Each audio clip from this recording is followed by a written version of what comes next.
semua pun, walaupun saya ambil interior designer, tapi furniture semua memang saya sendiri yang pilih. Nampak pula dia punya dining table, sebab kita orang memang nak cari yang 10 seater punya dining table. Kebetulan Ella Furniture ada. Warna yang kita orang nak tu tak ada. So sebab tu kita opt tu warna putih. Meja warna putih.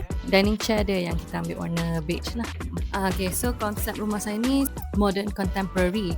So I memang nak warna putih dengan oak white sebenarnya. Satu, saya berkenan Ella Furniture ni sebab material is anti-scratch dengan easy clean. Jadi bila dah discuss dengan ID saya semua, baru kita buat keputusan untuk belilah. Macam furniture semua pun, walaupun saya ambil interior designer, tapi furniture semua memang saya sendiri yang pilih.